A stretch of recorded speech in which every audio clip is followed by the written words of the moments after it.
أهلا بيكم. النهاردة هنتكلم في فكرة قديمة قوي بس في نفس الوقت قوية جدا. فكرة إن كل واحد فينا هو اللي بيبني حياته بنفسه، هو المهندس بتاعها. والحكمة القديمة على فكرة سايبالنا زي خريطة طريق أو تصميم معماري نقدر نمشي عليه عشان نبني حياة ليها قيمة ومعنى. طيب خلينا نبدأ سؤال كلنا بنسأله لنفسنا دايماً. هي الظروف اللي بتمشينا ولا إحنا اللي بنمشيها؟ يا ترى مين اللي ماسك الدفة؟ الإجابة على السؤال ده بالذات هي اللي هيحدد كل حاجة جاية. والإجابة اللي بتديها لنا الحكمة القديمة واضحة وصريحة، إحنا اللي بنبني حياتنا. أيوة بالظبط كده، حياتنا دي مش مجرد مجموعة صدف بتحصل وخلاص، لأ، دي عاملة زي مبنى، إحنا اللي بنصممه طوبة طوبة وبنقرر شكله هيكون إيه. وأي مهندس شاطر عارف إنه عشان يبني أي حاجة لازم الأول يفهم طبيعة الأرض اللي هيبني عليها. عشان كده في الأول هنتكلم عن حالتنا كبشر، نقطة البداية اللي كلنا بنبدأ منها. بصراحة طبيعي جداً إن الواحد يحس ساعات بقلق أو ضيقة أو حزن، ده جزء من كوننا بني آدمين. وساعتها أسهل حاجة في الدنيا إننا نلوم كل حاجة حوالينا، دي طبيعتنا البشرية. بس المهم نعرف إن دي مش نهاية الطريق، دي مجرد أول خطوة عشان نفهم. بس هنا بقى بيظهر الفرق الحقيقي. في مقولة بتلخص القصة كلها: الناس الناجحة في الدنيا دي هم اللي بيصحوا الصبح يدوروا على الظروف الكويسة، ولو ما لقوهاش بيعملوها بنفسهم.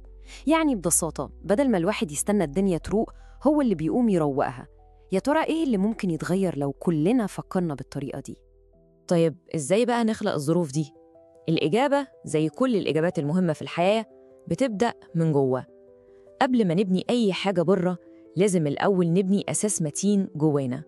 الأساس ده هو اللي هيبقى البوصلة بتاعتنا اللي بتوجه كل خطوة وكل قرار. وهنا بنلاقي نفسنا قدام اختيار بنواجهه كل يوم، كل صباح. ممكن نصحى نبص من الشباك ونشوف الدنيا بتمطر فنشتكي ونتضايق، أو ممكن نبص على نفس المطر ده ونحس بالامتنان. هو نفس المشهد، بس الاختيار ده بيغير اليوم كله وبيغير التجربة كلها. والمدهش هنا هو إزاي ممكن نعيد تشكيل كل حاجة بنمر بيها.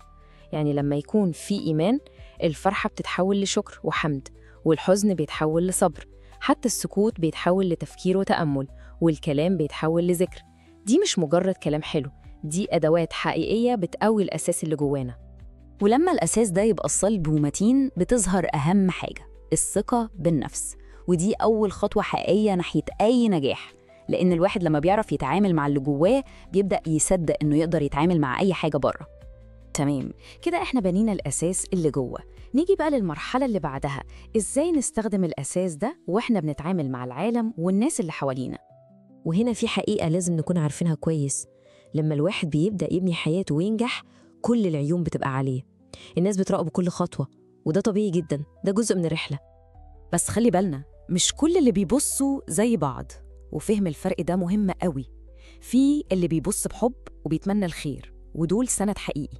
وفي اللي بيبص بفضول بس، وللأسف في اللي بيبص بحسد وغل. وإن الواحد يعرف إزاي يتعامل مع كل نوع من دول، دي مهارة مهمة جداً لأي مهندس بيبني حياته. طيب إيه أذكى طريقة للتعامل مع كل دول؟ الحكمة هنا بتدينا رد ما حدش يتوقعه خالص. اطلب من ربنا يديهم ضعف اللي بيتمنوه لك، سواء كان خير أو شر. وده على فكرة مش ضعف، دي قمة القوة، لأن الرد ده بيحررنا من أي طاقة سلبية وبيحولها لسلام وقوة جوانا.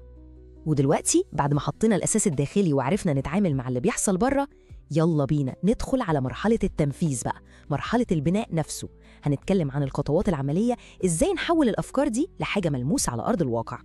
الموضوع عامل بالظبط زي الزراعة، ليه 3 خطوات أساسية. الحلم هو البذرة اللي بنبدأ بيها، والإصرار والعزيمة هم التربة الخصبة اللي بنزرع فيها البذرة دي، والشغل والتعب هم المية اللي بتسقيها وتكبرها. من غير أي واحدة من ال3 دول، البذرة دي هتفضل بذرة، عمرها ما هتطلع زرعة.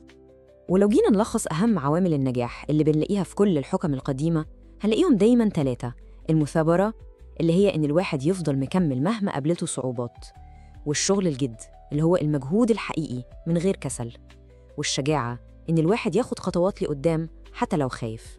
ال3 دول هم الأعمدة اللي أي إنجاز كبير بيتبني عليهم. وفي هنا مقولة مهمة قوي بتغير نظرتنا للفشل خالص، النجاح هو القدرة على إن الواحد يتنقل من فشل لفشل من غير ما يفقد حماسه. يعني إيه؟ يعني الفشل ده مش آخر الدنيا، ده مجرد محطة في الطريق بنتعلم منها ونكبر. الحماس هو البنزين اللي بيخلي الموتور شغال والرحلة مكملة.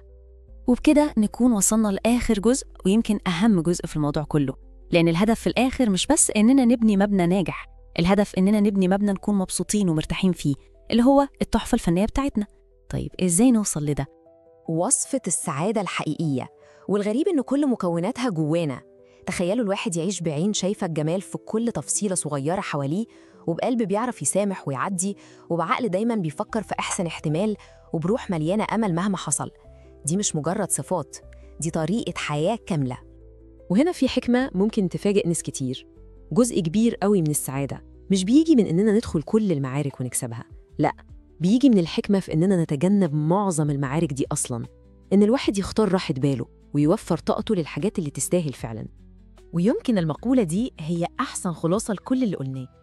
الحياة مش إننا نقعد مستنيين العاصفة تخلص، الحياة هي إننا نتعلم إزاي نرقص تحت المطر. دي مش مجرد جملة شكلها حلو، دي دعوة إننا نعيش بعقلية مرنة وإيجابية، ونعرف نلاقي الفرحة حتى في قلب الظروف الصعبة. ودلوقتي بعد ما شفنا الخريطة دي سوا، السؤال الأهم بقى موجه لكل واحد فينا، لكل مهندس معماري لحياته. يا ترى هنختار نبني إيه؟ التصميم في إيد كل واحد.